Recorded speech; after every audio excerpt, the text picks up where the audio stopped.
Victor হুগোর কিছু বিখ্যাত উক্তি যা আপনাদের অনুপ্রাণিত করতে পারে।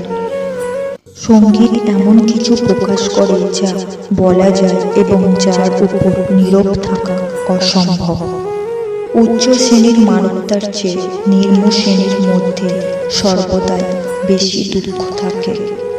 একজন মহান শিল্পী একটি মহান সন্তানের মধ্যে একজন মহান মানুষ। একজন মায়ের বাহু কমলতা দিয়ে তৈরি এবং শিশুরা তাদের মধ্যে নিশ্চিন্তে ঘুমায়। কিছু না করা শিশুদের জন্য সুখ এবং বৃদ্ধদের জন্য দুঃখ।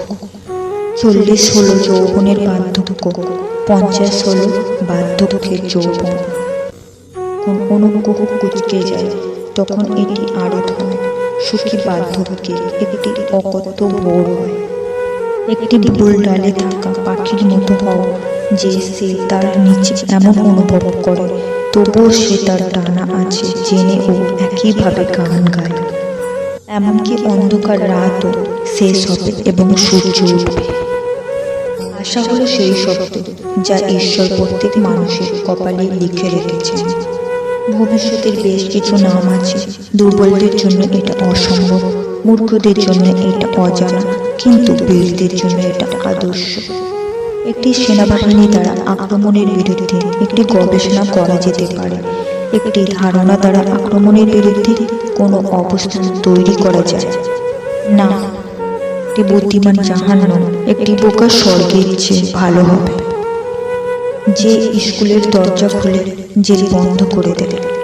মানব জাতি একটি একক কেন্দ্র বিশিষ্ট একটি বিদ্রোহ নয়, বরং দুটি কেন্দ্রবিন্দু সহ একটি উপবৃত্ত, যার মধ্যে একটি তত্ত্ব এবং অন্যটি ধারণা।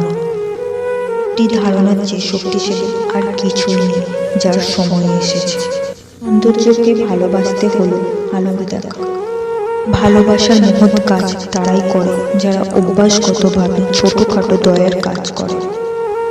আমরা যা পাই তার দ্বারা আমাদের মন সমৃদ্ধ হয়। আমরা যা দিই তার দ্বারা আমাদের হৃদয়। প্রেম আত্মার একটি অংশ এবং এটি স্বর্গের বায়ুমণ্ডলের স্বর্গীয় শ্বাসের মতো একই প্রকৃতি। জীবন হলো সেই ফুল যার জন্য ভালোবাসা হলো মধু। জীবনের সবচেয়ে বড় সুখ হলো এই দৃঢ় প্রত্যয় যে আমরা নিজেদেরকে ভালোবাসি, নিজেদের জন্য ভালোবাসি বা নিজেদের সত্ত্বেও ভালোবাসি। বাগানে যা উপস্থিত হবে তা পাহাড়ের সৌন্দর্য। সবকিছুকে ভারসাম্যের মধ্যে রাখা ভালো, সবকিছুকে সামঞ্জস্যের মধ্যে রাখা ভালো। দুঃখের নরকের চেয়ে আরো ভয়ানক কিছু আছে, একঘেয়েমির নরক। দোষী সে নয় যে পাপ করে, কিন্তু সে যে অন্ধকার করে। জীবন যতটা সংক্ষিপ্ত, আমরা সময়ের অযত্ন অপচয়ের দ্বারা এটিকে আরো ছোট করি। শ্রবণ না করা নীরবতা কোনো কারণ নয়। হাসি হলো সূর্য যা মানুষের মুখ থেকে শীতকে তাড়িয়ে দেয়। জীবনের বড় দুঃখের জন্য সাহস এবং ছোটদের জন্য ধৈর্য ধরুন, এবং যখন আপনি আপনার দৈনন্দিন কাজটি শ্রম দিয়ে সম্পন্ন করবেন তখন শান্তিতে ঘুমিয়ে যান।